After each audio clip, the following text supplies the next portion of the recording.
What you are listening to is real. The participants are not actors. They are actual litigants with a case pending in the squared circle. Both parties have agreed to dismiss their cases and have their disputes settled here in our forum, the Turnbuckle Debate.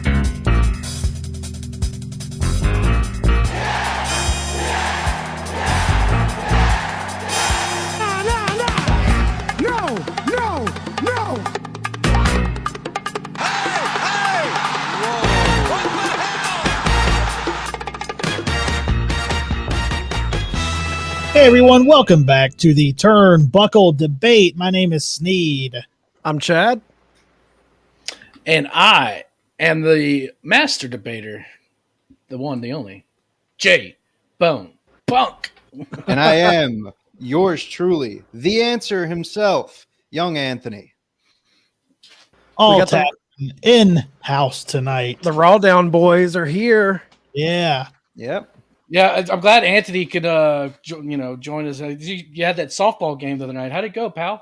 It was great. They lost, but I ate very well. Had some mozzarella sticks. It was a great time. Come on. I always need a break from you assholes. So, you know.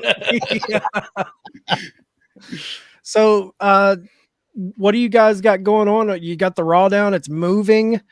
This drops Monday, so it's moving this week to Thursdays at 8 p.m. Eastern. Coming down the aisles, rolling. You got ASC over here cranking the videos out for Invictus and the like. What all you guys have going on? Yeah, like you said, RAWDOWN, we're killing it over there every week. We're moving Thursdays to 8 p.m., so definitely check out the new time. Same idiots, but a new time for you. Personally, Invictus is killing it. I'm so happy that I'm working with those guys. They actually have their 2-year anniversary show the end of September, and they've got some big names wrestling. Speedball Mike Bailey is going to be on the card. The main event is going to be Darius Carter versus Ken Broadway, two amazing independent wrestlers, and whole slew of championship matches. And also, I think it's a really good chance that the both of us are on tonight because we both have some new shows since the last time that we've been on the Tavern. So, my new show with Nick Storm, we've got Before Our Time. It's just us going through all of the WrestleManias, giving a young man's perspective on the on all the shows. We just, if you're watching this on Monday, or if you're listening to this on Monday, we just got done with WrestleMania 8. Was not a good show, but you could hear all of our opinions on that over on the YouTube channel. And yeah, all things are good over here. Man, that's not what Hawk would say.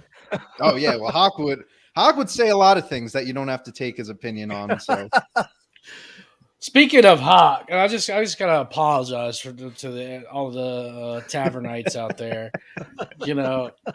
So we've got the Long Balls. They're going live this Tuesday. The Long Balls, of course, is this NFL show we've got going on. We're gonna be previewing Week 1 and all that stuff. Now, Hawk decided, what would be a good idea if I would just go ahead and do a draft. I'll do a draft live on StreamYard. And he asked me, he was like, hey, do you want to do this with me? And I was like, no, not really. Because it looked like he was going to be able to do it. And I was like, nah, I'm good. I should have gotten on there. And I all the Tavern faithful, I really apologize. If you got really excited, like, oh, a Tavern show tonight. Great. Awesome. And you pulled it up and you saw that asshole. We're live. So we're live. Sputtering Awful. Nonsense and like yelling at the damn clouds. Anyways, so we got the Long Balls coming up this Tuesday. We're going to be previewing Week 1. Week 1 is going to be starting off on Thursday with the Rams and the Bills. And we'll be giving you betting tips. It's going to be a full show, betting tips, fantasy. So if we're giving you just a taste, you want a taste, you got a taste. And, I'm super excited for Long Balls this week because you and I play the first week. It's true. That's true. We do. So I joined the infamous league, the Kearns League this year. So will be interesting to see. But so we got that, and then of course RAWDOWN this Friday, Thursday night and live, Friday on the podcast. And then coming down the aisle, speaking of Before Our Time, we got the one, the only Nick Storm will be in the house. We're going Nice. to be watching Joe Man Randy Savage versus Hulk Hogan from WrestleMania 5. That's awesome. The thing I'm looking forward to with this upcoming episode of Long Balls, you guys have had a couple specials to kind of preempt, but this I feel like is your first official launch. And this episode of Long Balls, you guys are doing your prediction picks for the game. And I think, like, I'm just making a prediction of my own that I think these predictions, the 8-ball, the crystal ball, I think this is going to be where we get a lot of good old-fashioned shit talk between you and Hawk, especially when the picks start rolling out and we see who's picking correctly, who's picking wrong. That's going to be some entertaining stuff. Yeah, we're going to be tracking it as we go along. And I'll tell you what, we're gonna have some special guests pop in. Who I'd like to see is that what's he call him? Bill Twats. They calls him. Yeah, Bill. I like Matthews. to see Bill. Oh, Bill pop in that show. Yeah. Give him a piece of his mind. Montgomery, Alabama's own. Montgomery, Alabama own Bill Twats. Bill Matthews, whatever his name. I'm sorry, Bill. I know you're a loyal listener and watcher, so I shouldn't say Twats. That's not polite. But anyways. Yeah. You know what's funny, man, is that's, if we're keeping tallies on things, that's the second show that we've done that somebody's apologized for that live stream. I'm sure the apologies are just going to keep rolling. We can never apologize for that. That is the worst thing that it's ever come on the Tavern. That's by far. All right. Well, that's not debatable, but we do have debatable topics tonight. Nice if you guys are ready, we can get into the first one. You guys ready? Let's do it. All right. First topic of the evening. Has Roman Reigns earned a lighter schedule? Ooh, this is a good question. Before we get into it, though, I did my research on some facts that I want to present to the group to possibly help out your opinions on this. Now, this doesn't factor into my opinion per se, but I thought this was pretty interesting. So when we're talking about Roman's schedule from 2012 to 2022, which is roughly his entire main roster run, he's been a part of 1,207 shows. And that is, just him making an appearance on live events, Raws, SmackDowns, I believe a few NXTs because we're counting 2012. And if we can compare that to a few other mainstays in wrestling, you look at someone like John Cena in his first 10 years of being a wrestler, 2002 to 2012, he's been a part of 1,463 shows.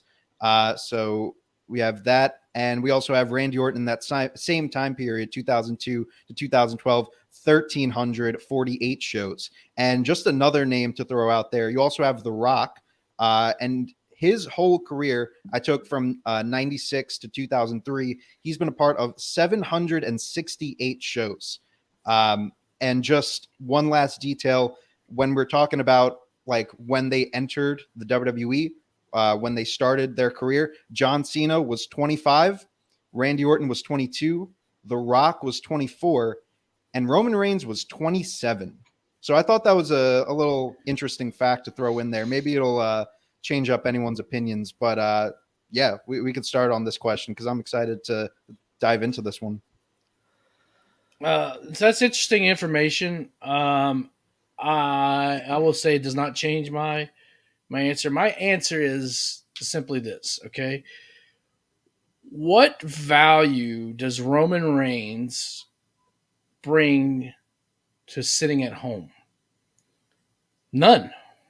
He's not in any movies. He's not in a TV show. He's not with anything in mainstream media. You look at people like The Rock, Brock Lesnar, Cena, people like that deserve this part-time because what are they doing? Cena's going out. You see him in movies and TV shows, and they're like, "Oh yeah, that's that wrestler guy," And then eventually they start forming. Same thing with Brock. Now Brock obviously, so you could say maybe not, but Brock fought in the UFC when it was in its peak. From 2008 to 2010 or whatever it was, and he was the peak, and he was the heavyweight champion in a stacked division. So you could say that Brock brought that value already, right? When he came back over to WWE. Roman, on the other hand, he's not really doing anything whenever he's away. I mean, I know he made a few movie appearances here and there, a couple TV shows, whatever, but it's not really warranted to have a lighter schedule, in my opinion. Because for one thing, he's also the world champion. You don't have your world champion on your TV, and at the same time, he's not doing anything. So that's where I kind of have an issue with. If I go to work and I do a badass job each and every day for 10 years straight, do you think my job is going to let me, hey, just go home, sit at home? You bring no value to it, but just, hey, for those 10 years, you did an awesome job. No, they're not going to do that, right? They're going to want me to continue to work. Now, obviously, he's got a contract that states, hey, these are the dates I'm at, but you have to be able to bring some kind of value. And one last point I'm going to make is I saw a video of Stat Guy Greg from Cheap Heat. He posted something last night. And there was a woman, she was like a Twitch streamer, and they asked her, who would you rather, LL Cool J or Roman Reigns? She had no clue who Roman Reigns was. In fact, the funny thing was, she told us, like, was that a porn actor or something? So he's not like on the level of Rock. He's not on the level of Cena. He's not on the level of Brock. So he just does not deserve to be on that lighter schedule. I'll go. All of Anthony's stats were very interesting. But I don't compare. That doesn't really affect my opinion, just because I'm not comparing how much he's worked versus how much all of these other guys have worked. To me, it's star power. Like what do you bring? Like you just said, JBone, are you a known household name? Can someone pick you out of a lineup? The Stone Colds, the Rocks, the Cenas, they reached heights. I mean, Stone Cold was in a fucking milk ad. If those got milk ads, all of those guys were anyone off TV guide covers, any of those guys. Now, but having said that, I don't even think Roman is the biggest name in the company right now. I think Lesnar is by far and away the most recognizable person in WWE. Right. But having said all of that, this is a very hard decision for me to make, because my gut reaction is no, he hasn't earned it. I know he's been in the company a long time. He works his ass off. He's always there. I don't think he's reached the heights of the people we mentioned to be able to justify taking that time off. But the fact of the matter is, WWE right now is bigger than it's ever been. And he is the top guy. He's the guy that you've put both of your belts on. And I think that does earn you something. And I think he should be able to, if he can work that in a contract way where that's in his contract to not have to work as much, all the more power to him. He's earned that spot. But I don't think, the one thing JBone said, which I'm kind of torn on, because I do agree with the whole, you're a champion, you've got to be there. I want to see the champion. I don't want those belts to just be kind of off my TV. But at the same time, there is something to be said about a champion not being oversaturated. Like, I do think there's something about missing your champion. People forget that Hulk Hogan, he wasn't on every single weekly show in WWF early in the day. He was an attraction, man. Like, you had to buy the pay-per-views. You had to go to the house shows. He was like, he wasn't showing up on, there wasn't a Raw or a SmackDown back then, but he wasn't there all the time. It was a treat to see him. So there is something about that. And I wasn't really out on Brock when Brock was when he first came back, it kind of pissed me off because he wasn't there a whole lot. But towards the back end, I thought it was nice how they handled him. I thought they used him in the right moments and they didn't oversaturate. So although my gut wants to take a shot at Roman and say he hasn't earned it, and there is something to be said about that. I don't think he's reached the levels that those guys had to reach to get those benefits, but he is the top guy of the company. And if you're the top guy of WWE, it pretty much makes you the top guy in the fucking industry. Let's be honest. Mm-hmm. So No, I do think in the current state of WWE, I think he has earned it. Yeah. I mean, go ahead, Sneed. Oh, I agree. Like, I think that he has earned it. And if he wants to take it, take that. But as far as his legacy, I don't think his legacy's earned it. If he leaves and goes on a lighter schedule right now and comes back later, there's going to be a lot less people give a fuck than if it's The Rock that takes a lower schedule. That's a great point. Or if it's Brock that makes a lower schedule. I don't think, because he started his career in 2010. We're at 12 years in. If Jericho did that, then we would have lost Jericho in 2002. Can you imagine that? Wow. That's when if he's going to take a lighter schedule, fine. But as far as his legacy, his legacy hasn't earned a lighter schedule. Yeah. I mean, when I was going through those statistics, like, I'm going to be honest, like, it didn't really impact my opinion on this either. But I think it's just interesting to like see, especially the first year that all four of those guys came into the WWE, because you look at someone like Roman. I thought Roman was a lot younger when he showed up with the Shield, but 27 years old, like that's almost a late start. Yeah, that's almost, very close to 30. And like, Roman right now is 10 years later, that's 37. And I know that, we always talk about, I know Tom always mentions this for some reason, that he's like, oh, the new prime for wrestlers is 40 years old. No, it's like 35 to 37. So when I'm looking at that's Tom's age. Yeah. Let's make 40's the new 50. 50's the new 40. Yeah. So, right, there are like different ways that I personally was looking at this.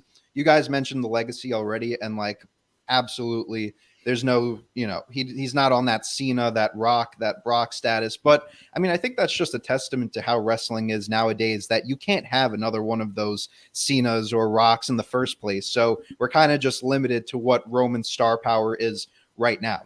And when you look at the last 2 years alone that we've gotten of Roman, ever since he's been champion, I mean, we were talking off air about, the pandemic being kind of like this just shitty era for WWE. He was, in my eyes, the number one spot, the number one bright spot. That him and Bailey. And Bailey. Yeah, because he finally got booked correctly. Yeah. Exactly. Like, he came back. He had this new character to him, and he was there. I don't even want to say almost every week. I'm pretty sure he was there every week. He was there, every week. I would go as far as to say, like, the best time period within the last few years for Roman has been that, SummerSlam 2020 to WrestleMania 37 time period, when he was going up against guys like Jey Uso, Kevin Owens, Edge, Daniel Bryan. That was the birth of the head of the table. He was fantastic in that spot, and he was doing it at a consistent level. And now, even with him kind of taking on this lighter schedule, I would still go as far as to say, like, he is still that most consistent, best part of the WWE. Every time that he's on your screen, the entire crowd is always like glued in on what he is saying. And I think that's like very telling of where we are right now with Roman. We've had him up until this point 2 years as Universal Champion. He's put in some of the best stories that we've seen over the last few years. So based on that alone, I would say his consistency throughout the pandemic, a time period where the WWE was, or not just WWE, but all of wrestling period, was struggling, his consistency and his willingness to, go above and beyond and be the main reason why SmackDown started hitting those 2 million viewers around, the pandemic and the Thunderdome and that just entire shit show of an era. I would say that is one of the main reasons. But you also have to look at it like this is a guy who has 5 children. He's pushing 40. 2018, he had that leukemia scare that he got it back and he came back from it. There are a lot of factors that kind of play into this. So I kind of looked at it more along the lines of like Roman's performance as far as the amount of work that he put in as compared to the results, because there's no way that he can reach that Cena, that Rock level, that Austin level. And that goes without saying, because wrestling is just not as big as it was in the 90s, the 80s, or even the 2000s. So when it comes down to it, I would say Roman has earned that lighter schedule. But I feel like even with that lighter schedule, you won't really see much of a lack of a presence from Roman. Of course, he's not going to be wrestling every Raw and every SmackDown, but he wasn't even doing that when he had his regular schedule. I mean, when you're the champion, you don't wrestle every weekly show. So I don't think it's going to be that much of a big deal that he gets this lighter schedule. I think he even went on record to say this is more for his family, 5 kids. I mean, this is a big task to, take on. So yeah, I would say he's definitely earned it. So the one thing I would say about when you're saying they can't reach the heights of a Cena, and I think for a long time that was the case because we heard about how Vince doesn't want anyone to be bigger than the company anymore because he had to deal with Stone Cold and The Rock and taking their balls and going home or with Stone Cold or going off to Hollywood with The Rock. And when someone reaches that amount of success, it kind of hurts you because they're bigger than the company. But that was the Vince regime. I'm very interested. That's one thing we haven't really thought about with this new Triple H regime is Vince would put the brakes on guys who got themselves over. I'm very interested to see if Triple H is going to put brakes on guys who get themselves over, or is he going to let those guys get as big as they possibly can? Because I know Vince, it maybe throws a wrench in your booking when someone that big decides to go off and play grab ass in Hollywood. But at the same time, I would argue that The Rock going and playing grab ass in Hollywood has helped the WWE. Yeah. I think him being the highest paid actor in Hollywood, one of the most recognizable figures in the world, has shined a bigger light on WWE as a global commodity. So I think it's going to be interesting to see if that's still kind of the case with the company. Not to say Roman will become that level or they'll allow him to get to that level. Like you said, Young Anthony, it's not, I think wrestling at that time was a lot more popular, at least from a TV ratings perspective, because TV was king. There was no streaming. You had to get it. You had to be there at your TV watching. I think that's a big part of the reason the ratings were such. I'm kind of pushing back on that wrestling isn't as popular today. I think it's just the metrics that we're using. Yeah. It's harder to track today how many people are actually watching because there's so many get ways on to these. use it. These Exactly. are get on phones, they get tablets. That's a great point. Stuff like that. That's why people focus on ratings. And I know we're getting on another tangent here, and I'm just like, who cares? Right. Green jacket, gold jacket, who gives a shit? Right? Yeah. But one thing I do want to add, so with his legacy, you can't necessarily fault Roman for that, because if you look at from the years 2015 to very beginning part of 2020, before he took his hiatus, he was booked horribly. Yeah. Think about this, okay? Force-fed. We see this version of Roman, right? Before he came back, he was in a program with Baron Corbin getting dog food dumped on him. Right. That's what was going on. Suffering succotash. Yeah. Forced to eat dog food. That's what was going on. So, you say, okay, maybe it hurt his legacy. Vince that hurt his legacy, Yeah, and honest with you, 100%. And I don't blame Roman for that at all. But if still, why would why do you want to go away at a lighter schedule? Yeah, exactly. That's what I was going to say. That's a great point. That's it. Yep. Why do you want? Yeah. That's what I was going to say is the big thing that worries me about this lighter schedule. It's not the fact that, oh, he hasn't earned it. What's he done to take time off? It's the fact that he wants to take time off. Yeah, I know he's 37. He still has years of great storytelling, especially the way he works. He's not a reckless guy. He could wrestle until he was 50 with his body type and the way he wrestles. Ric Flair. he could be there. It just makes me seem like it makes me think that he's not in it for the long haul. Yeah. He's not that guy he's not that long-term wrestler. And let's be honest, I think Stone Cold, if Stone Cold hadn't have gotten hurt, Stone Cold would have been that guy that wrestled till the wheels fell off. Yeah. He was a pro wrestler. He wasn't going to be Mr. Hollywood. All of that came when he was forced out of the business. He didn't want to be it. He didn't want to be forced out. But with Roman, it does make me, that's where my gut tells me that to say he hasn't earned it is because I get a little bit of I kind of hate when people don't love the business enough to give it their whole life to it. I get it, man. You don't want to get banged up. You've got kids. I'm not going to hate on anyone for taking advantage of a lighter schedule, but dude, I love those guys that just eat, sleep, and breathe wrestling and want to do it until they're dead. And people can shit on Ric Flair having that last match, and it was a shit show. But the fact that man in his 70s still loves pro wrestling that much that he just wants to go do it. There's something about that is so endearing to me that when there's guys at the top of their game who fans love that are looking for kind of a quick way out. And I'm not saying quick, Roman's been in the business a while, but you know what I mean? They're looking for a way out and they don't want to just be that perennial pro wrestler.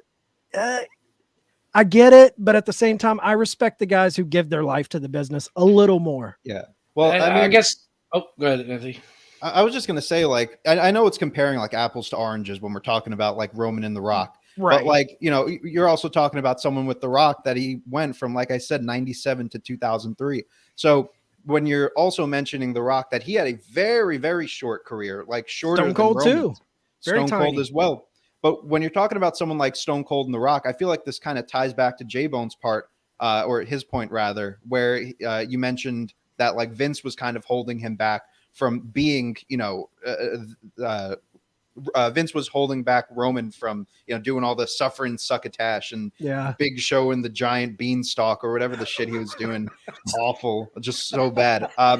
It makes you wonder, like, if he was able to organically get over, like, could we see, Roman wanting to retire around this point at a status where he could be that type of movie star? Yeah. So maybe part of me thinks maybe he's wanting to get out of here early because he feels like his wrestling career wasn't of the caliber of, like, let's say The Rock, where he got over from wrestling and now he dips into movies. Whereas maybe he feels he's going to get popular from the movies itself. I think he's following in Cuz's footsteps. Yeah. He's definitely, and that's fine. Like for me, that's fine. But like, and maybe he is doing something right now.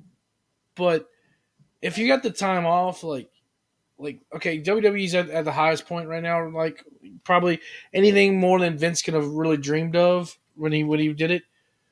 Like go out there and make it even bigger. Yeah. That's where I have the problem. Like okay, you're gonna take time off. Bring value to while you're being allowed to go out and go home, go out and create a production company, do whatever. Dude, he hasn't even had his Scorpion King yet. Like, you got to get that Scorpion King first before you want to play Hollywood. Like, what did he have a bit part in one of the Fast and the Furious movies? Yeah. Well, let's see Tooth Fairy. Come on, where's the Tooth Fairy at? I don't know, man. He said in an interview he wants to put his dad hat on first. That's the first. So Yeah. It's just Nothing And I it- like to hear more from a pro wrestler than they want to go be a dad. I want to be a dad. I mean, it's an honorable thing to say. How can you hate on it? But goddamn, I'm a fan. I don't be a dad in your spare time. Wrestle for me, man. Wrestle. For Entertain me. me. Entertain me. Go be a dad gimmick. Let's get that dad gimmick. That's a great All right. gimmick. The dad Does anybody gimmick. have any final thoughts before we move on to our next topic of the evening? No, I think everybody made great points. Yeah. All right, here we go. Our second topic. Will Matt Riddle ever be a WWE World Champion? Bro. I say no. Ooh.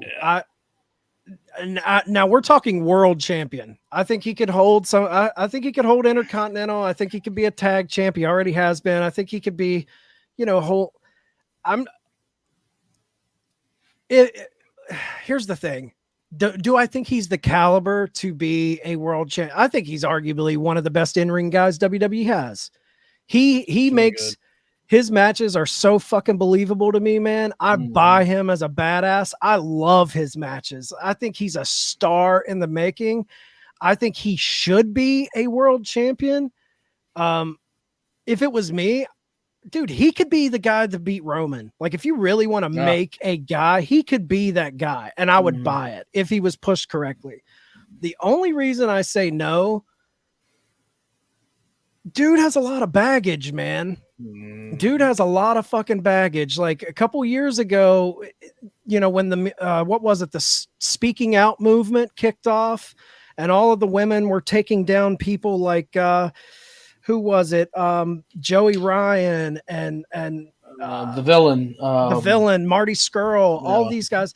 When Velveteen Dream first got those big accusations against him, people forget Matt Riddle was in that. There were multiple women coming out, posting shit about Matt Riddle and saying all this stuff to his wife and all of these things. And at first, are they just attaching themselves to this movement and trying to take a big popular guy with a rocket on his back down? Like, what's going on here? And then at first I was like, I don't know if I'm buying this. And then all the stuff with the divorce happens and his wife leaving him. And then that makes you rethink about, well, maybe he was doing stuff like that. And then here he is getting pushed into this Seth Rollins feud, and they have that epic, like Daniel Cormier, John Jones, what MVP Marco kind of talked about on RAWDOWN, how they were tapping into that ESPN interview between those two UFC fighters. That he hit the nail on the head with that, because I thought the same thing. It was so real. You can feel them heating him up, and that was one of the best angles shot on WWE since Trips has taken over. But then what happens? All these text things come out, all these screenshots of him wilding out and saying all this whacked out, wild shit. Hey, dude, do whatever you want in your spare time. I'm not hating, but I just feel like where there's smoke, there's fire. And who knows what else is going to become of this? We've had multiple women kind of painting him as a bit of a sexual predator, deviant, whatever you want to classify it as.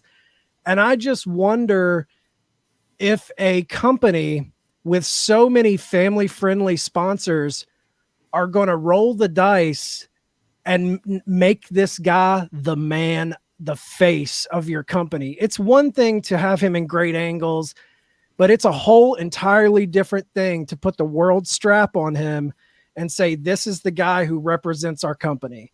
And I think as of right now, things like that hurt him from the brain trust with Triple H and all his guys when they go in that room and say, okay, who's our guy? Who's going to be the face of World Wrestling Entertainment? I think the little shit like that Riddle has going on in his past life or in his spare time, I think that will make those guys pause at putting the world strap on him. I mean, he said comments in that text thread where he's like, if WWE fires me, I'm going to go do porn. Right. I don't think Triple H and Stephanie McMahon want to hear shit like that. And I don't think that's going to help you get that world title. So Do I think as a physical wrestler and an entertainer, yes, he has everything you need to be a world champion and be the guy. But I think his personal life is going to hurt him in getting that world title. Yeah. I was actually going to bring up that part of the text and why, but here's one thing though. I kind of feel like WWE enables his behavior just a little bit, with his, like, bro, like 420, bro, which, like, and then I'm not trying to be like, I have nothing against people smoke pot, but if you read in that chain, he also talks about doing ecstasy and Molly and stuff like that. So I feel like they kind of enable it just a tad bit because they have merchandise that says, RK Bro 420, I just smoked your ass, Yeah. and because it's just like, ha ha ha, he kind of like, I guess kind of like Hawk, like, ha ha, he's a pothead, Yeah. but it's just, to me, I feel like they kind of enable it into a way where they think it's kind of cute, and they just sweep stuff under the rug, find ways to kind of sweep it under the rug.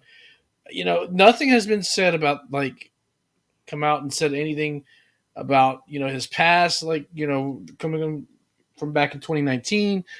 I mean, this is not the first time we've seen tech stuff like this. Like, I feel like it's like almost every 9 to 10 months we see somebody dropping.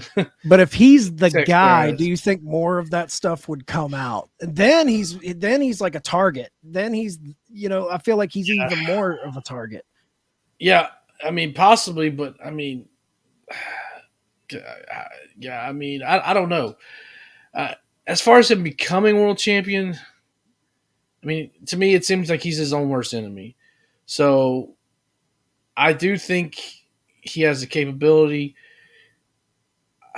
It's tough for me to really say whether or not they'll pull the trigger, because I feel like I said, that they're just like using his persona to enable it a little bit and push it along, almost pushing him into a work shoot mentality kind of thing. So that's my only thing with it. But yeah, I mean, he obviously is, we talked about Roman Reigns with, not having the passion. I mean, clearly he doesn't have really the passion. Oh yeah, he's talking about going off the porn. Yeah, it's just like like he's like fucking Sonny or something. I know you want me. It's like, yeah, they enable his pot smoking, but it's I don't think they're enabling him to talk about bringing in a stunt cock into the bedroom. Like that's a big jump from. Yeah. They enabled RVD, and you never heard anything about him stunt cocking out there. I mean, like, if I could like take this from another perspective than the stunt cocks, like in my eyes, like, we could talk about the all of his past demons and stuff, and I think that in itself is enough of a reason to talk about how he probably wouldn't be trusted with the world championship. I feel like if he would get that top spot, I feel like more stuff would come out about him that maybe it's, going to start trickling in more. You never know. But if I'm looking at this from an in-ring perspective and just what I'm seeing like on TV, I feel like it's interesting to bring up the whole, like, 420 bro whole gimmick, because when you have a type of character like that, I feel like it places like a limit on you.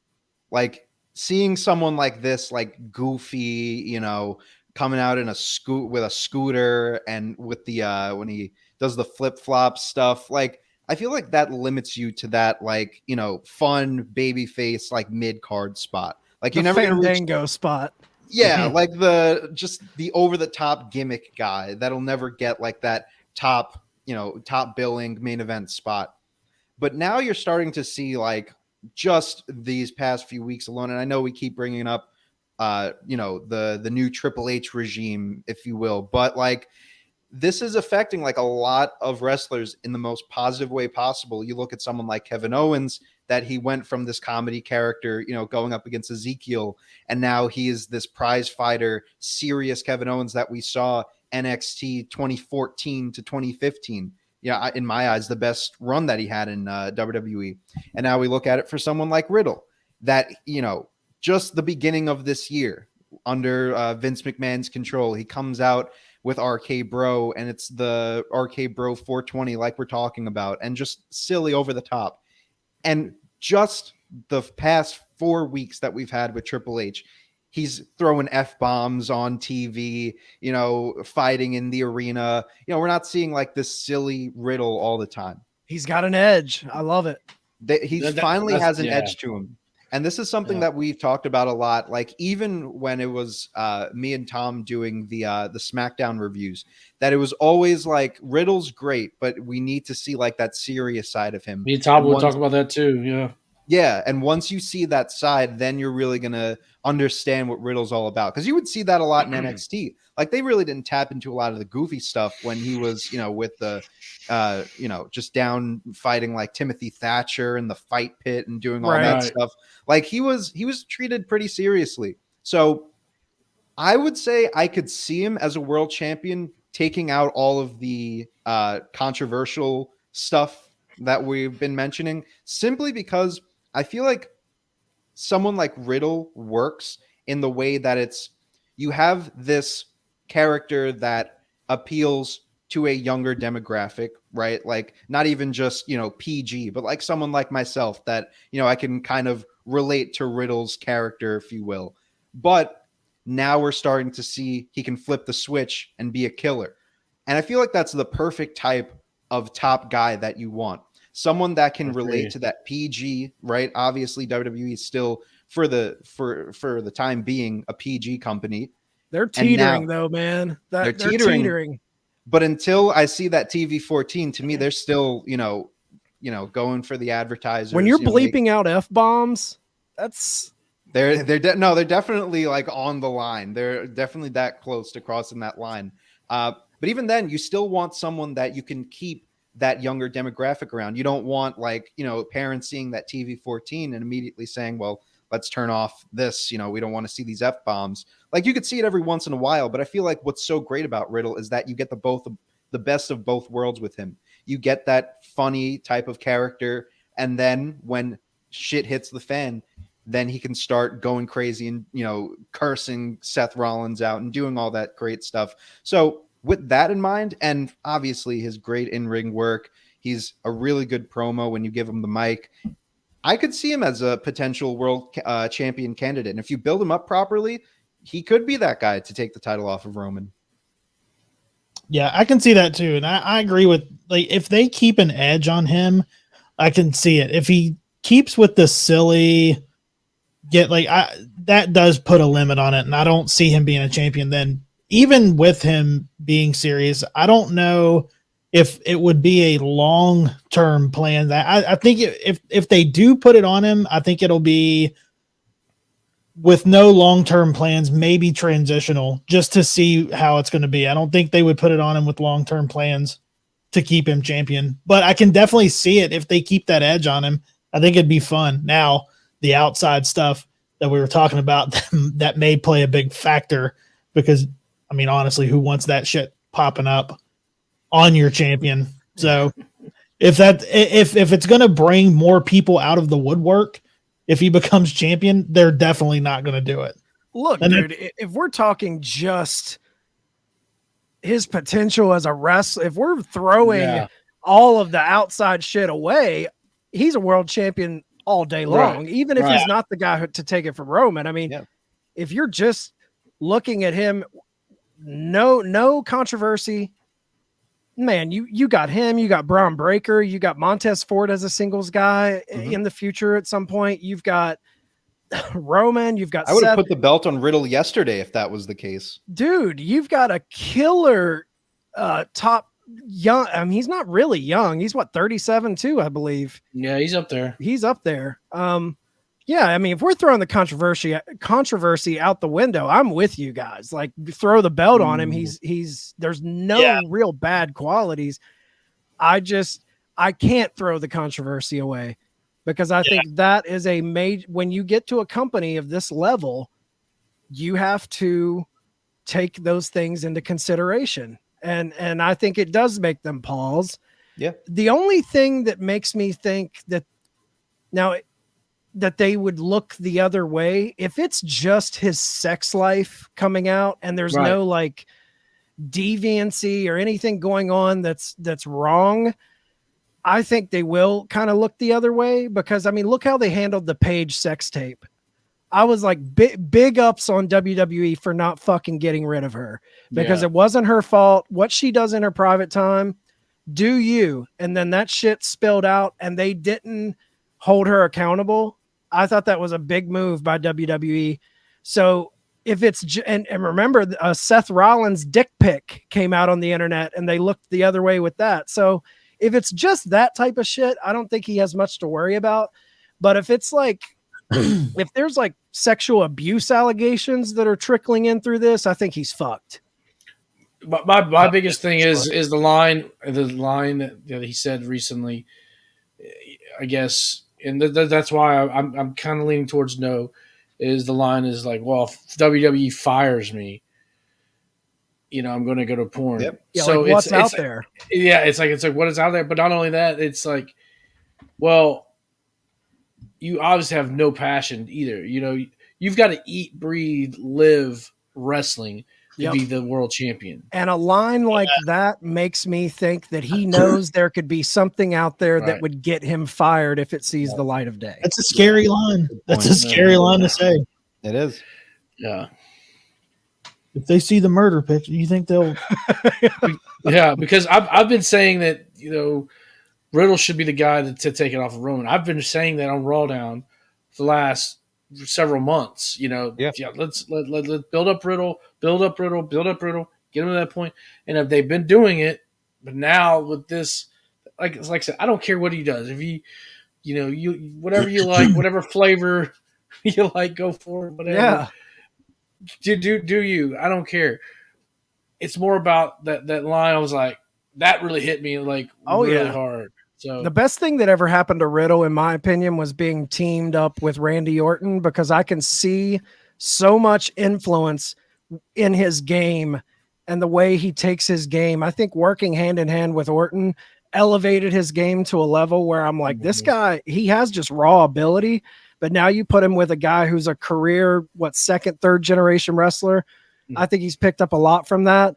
And man, he's tailor-made to be the guy, but you can't be stunt cocking and wanting to go off to the porn industry. I think that could hurt you. You almost have to wonder if the cocking shirt. Stunt cocking shirt.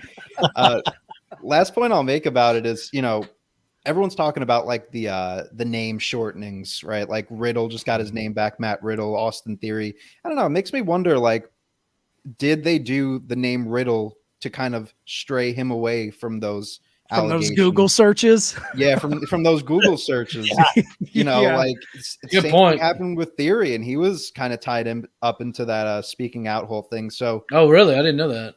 As far as I'm aware, I don't want to speak it out into existence if it didn't happen, but I'm pretty sure Theory was involved in that. So that's a good point, Anthony. That's a good point. I don't know. So maybe Vince was doing Riddle a solid on calling him Riddle. What's Walter's excuse? People Google Walter Matthau, like, oh man, this guy's old. All right. Anybody have any final points? We'll move to our final topic. Let's do it. All right, let's go. Final topic of the evening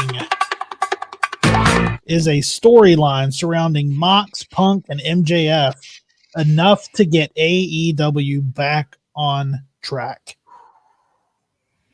I'll start. This is a little cheap plug for Bellcaster and Ace. Shot of nostalgia, right? You've been watching kind of along. They've been doing 1996 WCW, right? The first half, and they've said it, first half of 1996 was not good. No. WCW. Very bad, okay? And it took one little angle to get into the NWO. I think I have a kind of, maybe this is my hope, because I want to see AEW get back to where they were last year. That this could be somehow that spark. But I mean, like I said, I think it's more me speaking, like being, as a fan, like, not really, speaking with my heart, not necessarily my brain. But the main thing with AEW is you got to take care of your Ethan Pages, you got to take care of your Malachi Blacks, you got to take care of your Ricky Starks, because what's going to happen is they're going to jump ship to WWE. Just take a look at what happened with WCW, and people always said, they're, and especially last year this time, they're just WCW light, and I was just like, that's just a shitty criticism. Now it's looking more and more like that, because what you had in WCW, you had Jericho, you had Guerrero, you had Booker T, you had talents like that were not being featured. And, obviously Booker T, he stayed until the doors were closed, but Jericho's jumped ship, Guerrero's jumped ship, Dean Malenko, and then the dominoes basically fell from that point. That's what I worry about with AEW. So they need a feature, and then that was an issue with WCW to begin with. Is like they were just so hot and heavy. NWO. I mean, they would have like 4 segments of NWO,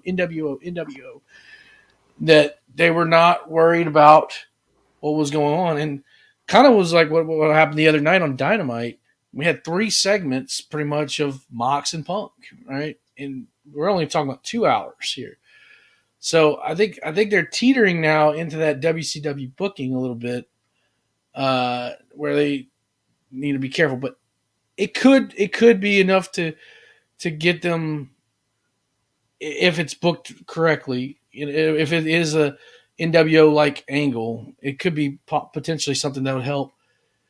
They just got to continue it, but allow it to do the trickle down effect to the rest of the card. I think my one thing I'll say about the WCW booking with like them having 3 segments, I think they have to do more shit like that. As far as like, I love that they had multiple segments, because to me, that's not WCW booking. That's Attitude Era booking. Like, if you remember, Stone Cold would come out at the top of the show. Mm-hmm. He would pop up 2 segments throughout the show, and then he would end the fucking show. Rocky was throughout the show. Like, those big names, that's how you make stars. That's their problem right now. They're not star building. Mm-hmm. We'll see 2 guys, and then, like, for instance, Ricky Starks cuts a fucking all-time promo, man. I mean, that was like hey, I want to be a main guy. Then we didn't see him for 2 weeks. Ethan Page comes out, cuts a promo. I want more time. We haven't seen him since. Like, it's those that's the hot and cold shit that kills me about the booking right now in AEW. To the question, though, I'm going to take a weird angle on this. Will a Mox MJF Punk story be enough to get them on track and help them? If it's to me, this question is kind of formed in the way that we are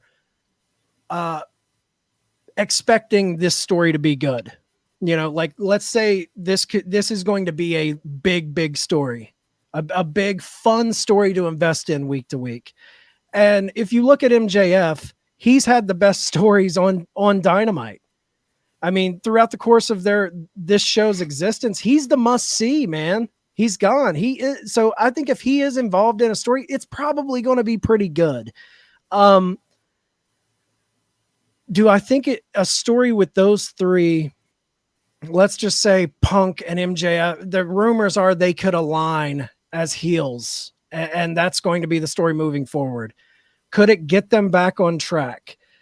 I think possibly it could.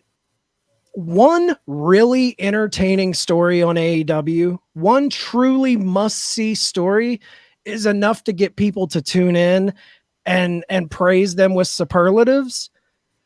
And if they focus on that story and don't build that undercard like I think they should, and like you said, JBone, the Ethan Pages of the world, contracts come up, they go to WWE, That's great for AEW. Get some of these fucking people out.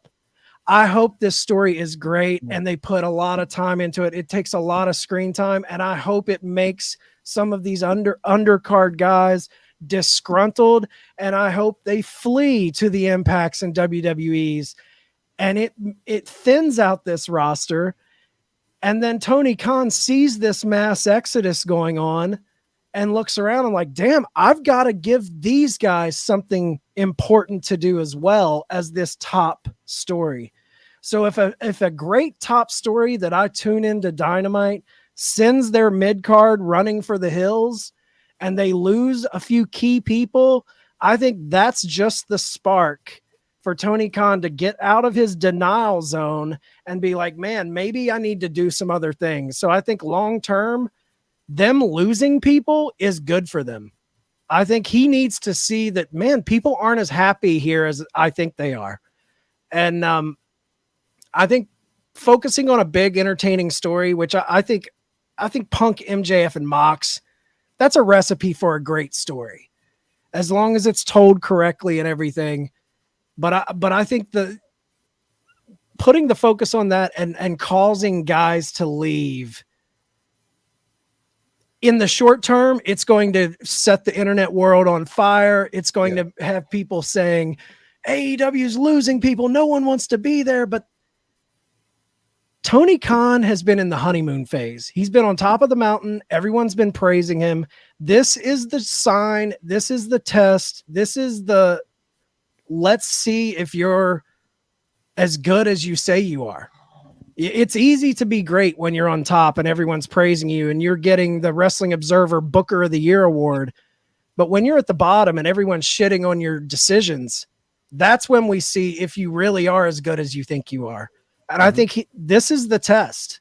And I love that Trips is booking great right now and that Tony's catching shit, because this is when we're going to see, okay, is this guy made for this business? Yeah. I think when we're talking about this question, I feel like there's different outlooks on it based on how we define help AEW, right? If we're talking about like helping them in terms of ratings, I know like ratings are like a sore subject all the time when it comes to AEW, because of course they're never like going to compete with the WWE. But like, I feel like when it comes to ratings, like a story just based on Mox, MJF, and Punk won't be enough. And that's just because of the way that wrestling is right now. Like Tony Khan has kind of boxed AEW in as a very strict fan base. And I think a lot of that has to do with the lack of storytelling. Like I love AEW more than the next guy, but like a lot of that AEW that you're getting is for the hardcore fans. Like you see the New Japan logo come up on the screen and here comes Will Ospreay and Aussie Open. And it's cool for us because we know who they are. But like the regular channel flipper isn't going to know who these guys are. Yeah. They don't give a shit who that is. So I know like AEW isn't meant for like the mainstream, and we've talked about it a lot that they shouldn't try to cater to them. But if you're looking to improve your ratings, there's no way that you can't dip into what is going on right now. I know before our time, like we dove into like the beginning of when WWE or WWF rather went national. And a huge reason for that is because of the partnership with the Rock and Wrestling Connection with MTV, you know, Cyndi Lauper, Mr. T. And that's because MTV was one of the biggest things going on in the 80s around that time. Of course, I didn't live through it, but from what you could see, like that was huge. So I think when it comes down to it in 2022, it's going to be difficult, but you need to find what is that thing right now that can draw a much broader audience that may not be watching wrestling. And it can just be that one popular thing right now that could draw a much bigger audience in to connect with guys like Moxley and MJF and CM Punk. Because we're in like the 1 million that they get every week or 900,000, however many people they get, we're in. We're going to connect with the story regardless. But now you need to start reaching out out of the Dynamite bubble and out of the strict the big wrestling fans, that type of bubble, and start getting those casual fans. So you can look at it from that end for the ratings. Right now, I don't see it as a big positive. But when you're looking at it from, go ahead. No, I'm sorry to cut you off. That's a good point though, because one thing real quick, San Diego Comic-Con, they shot that little angle, but really they didn't feature it on much of anything. Yeah, they did nothing with it. And they had a very poor representation, really. I mean, they had Punk there, right? But it just they didn't advertise like, oh, we're going to San Diego Comic-Con too. Just like how WWE, I mean, WWE was out there. Of course, that was more Mattel as well too. But they're like, Cody Rhodes is going to be here, and Zelina Vega, and blah blah blah. Whoever, I think it was Rey Mysterio as well too. All these people are going to be here. They're going to be here. They're hyped it up. And that's the little things that AEW need to do. So that's a good point. Yeah, and I think like I'm always on social media, and I'm seeing like Barstool pick up a lot of these like they posted the Riddle and Seth Rollins promo, and they were like, "Holy shit! Like this is a huge thing." Riddle cursing on TV and Seth bringing up the divorce and everything. Like AEW needs to start making those partnerships with the other big companies right now, and start getting their kind of image and their brand and their wrestlers. Here's the only thing I push back on that shit, man. Here's the only thing. That's all cool in the gang when you're booking good. Right. You're booking like the last thing they need to be worrying about is getting their shit shared on social media and getting a Logan Paul or someone who brings in all these fans. You need to worry about putting on an entertaining 2 hours of fucking TV. You need to worry about having stars. Yeah, I was just about to say the only way that you get there is by booking. Like the only reason Barstool picked up that Riddle and Seth Rollins promo was because it was fucking crazy. This is where the other kind of side of the coin comes in of talking about the booking, right? Because ratings are a whole nother thing. When you're talking about will a MOX, MJF, and CM Punk story help the storytelling or the booking of AEW, I think it will in the main event scene, obviously. Like this is going to be something that will get a lot of people talking. And I don't think it'll be a great story nonetheless, whatever they do with, we're airing this after All Out. So obviously something happened. So who knows what's going on right now, but at least something between these three guys is going to happen. But I feel like this is a good starting point. Now you need to start filling in the blanks. It was never about the main event scene that was hurting AEW. Always Jericho, Adam Page and Kenny Omega, Jon Moxley. These were all the biggest positives of AEW. So taking the something, mid-card. Yeah, exactly. Taking something like your main event scene and saying, oh, we need to do this huge angle with it. Yeah, it's great, but that's not the issue. Now you got to go to the mid-card. The TNT Championship. I'm sorry, but I'm still not on board with this All-Atlantic shit. The TNT title should be your mid-card. Dude, they've botched all the titles right now in AEW seem like albatrosses around your neck. The trio stuff. You disappear. The women's title, everything. It doesn't feel like necessary anymore. So you need to start working on your women's division that we've been saying since fucking 2019. You need to start working on your mid-card division and getting those underutilized guys. And you need to start booking, your shows kind of like how we're seeing in WWE right now, that everything is like a continuous story. You see guys throughout the show, like even something like, JBone, you've been very high on the Dexter Loomis stuff. This past week we saw, The Miz get featured in multiple segments throughout the show, and it felt like a continuous story.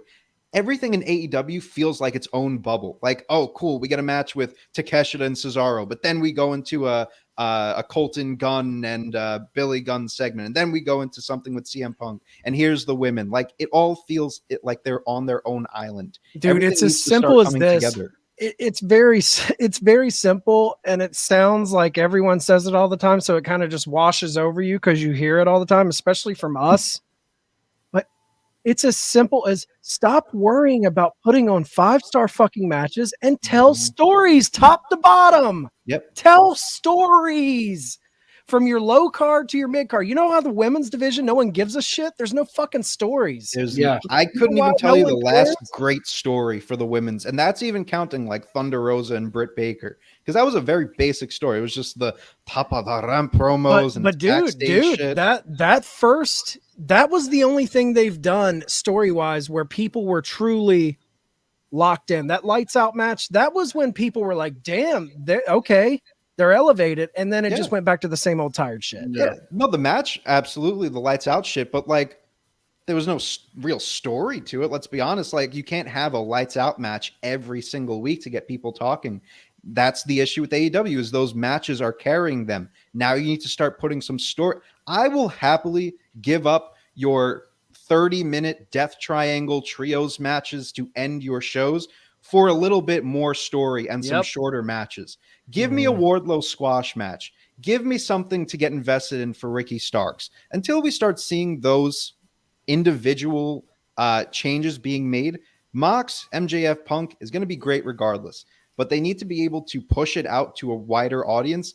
And while they're doing that, that needs to be the spark for them to start working on the rest of AEW. What do you think, Sneed?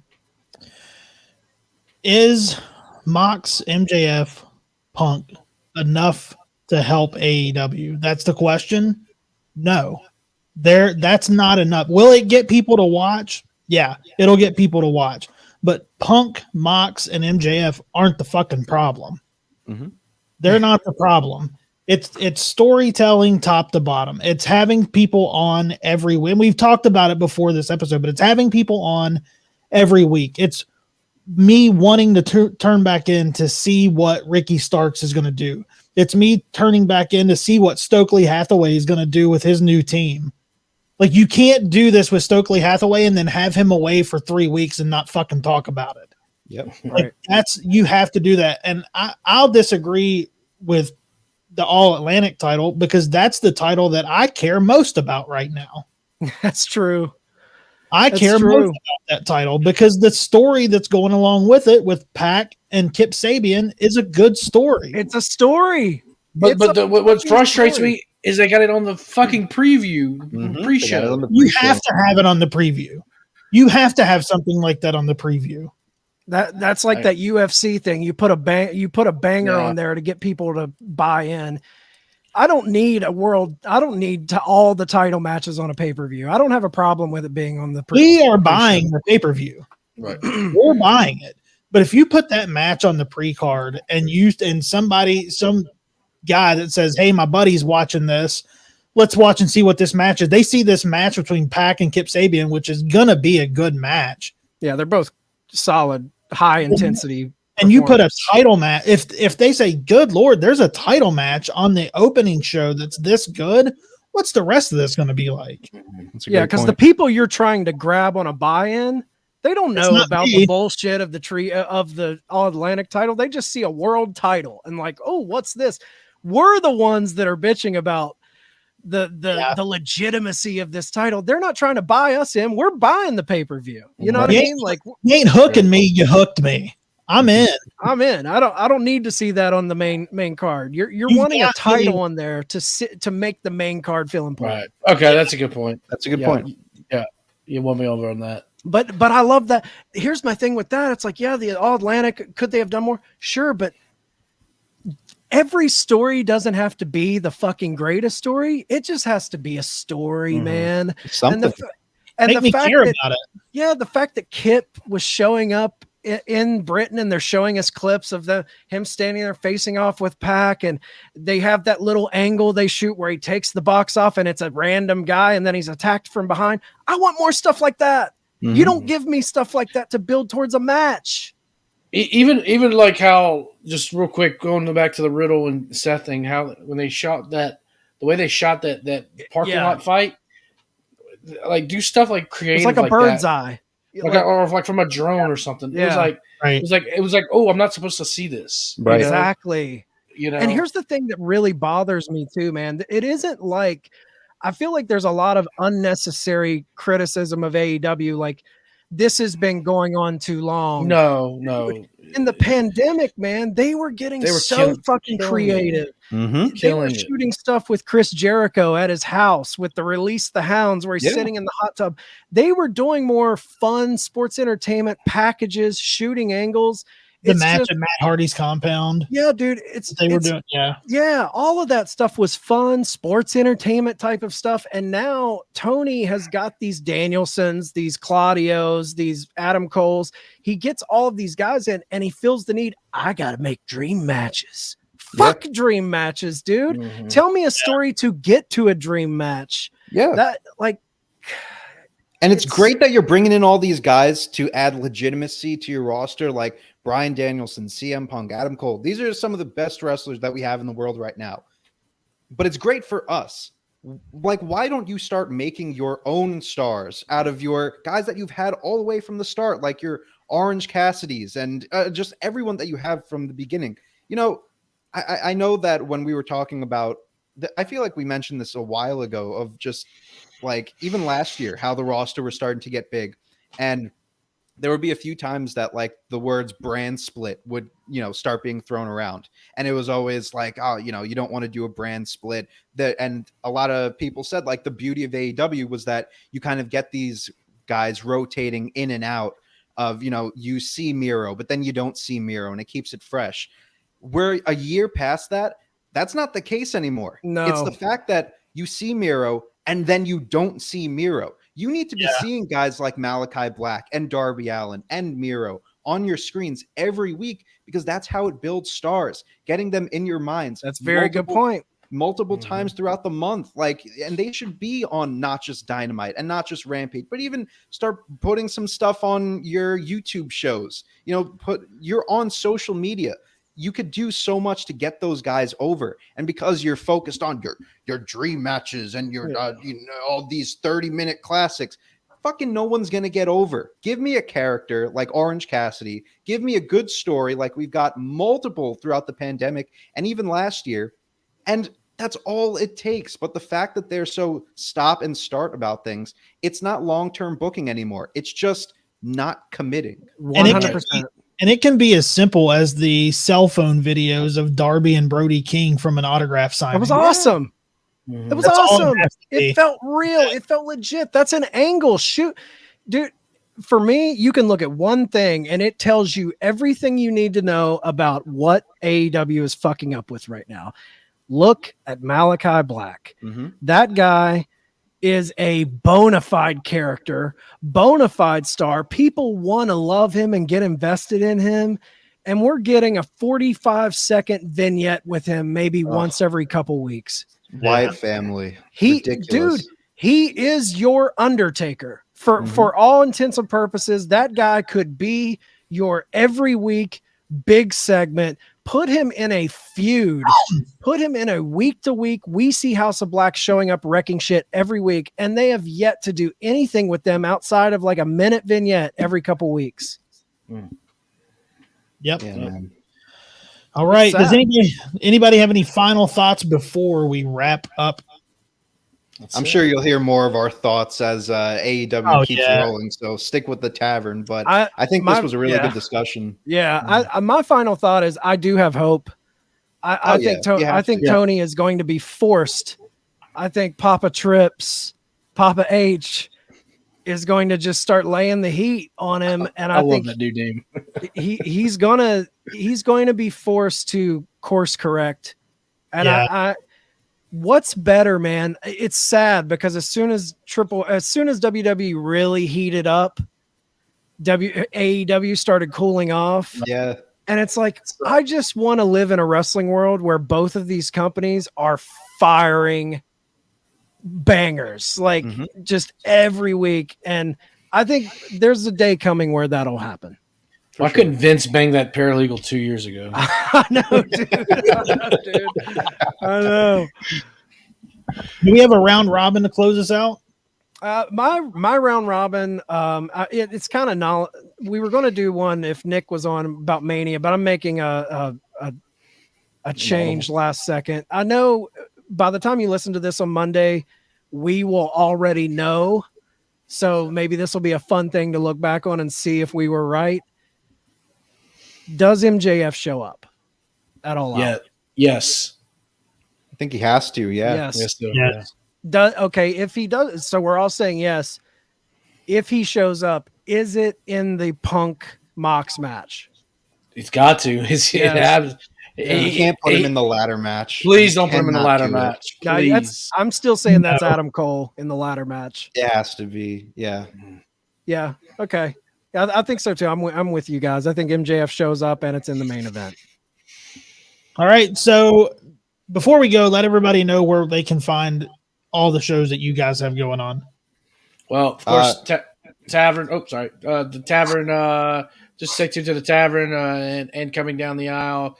But we've got again long balls Tuesday, 8:00 or 9:00 Eastern, 8:00 Central.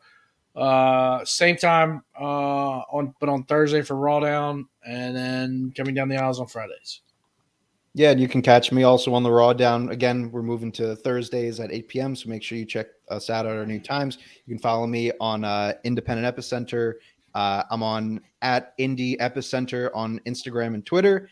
And yeah, that's and the Before Our Time airs every Friday at 9 p.m. Eastern. If you're watching this on Monday, then we'll be checking out WrestleMania 9 this week. So that's Caesar's Palace, baby. If you thought 8 sucked, get ready. Yeah. All right, guys. 10 might make up for it when you get to 10. 10's pretty good. Yeah, true. All right, guys, that's going to wrap us up for this edition of the Turnbuckle Debate. Make sure you guys are following theturnbuckletavern.com for everything the Tavern has to offer. Normally, this is where I say, Tom, get your shit in. JBone, I'm a little disappointed. We haven't made the staple remover comment yet. Let's get that in. Well, I'm always the staple remover, and Tom, you suck. At the OG Fit Kid on Twitter. I love the simple, you suck. Court is dismissed.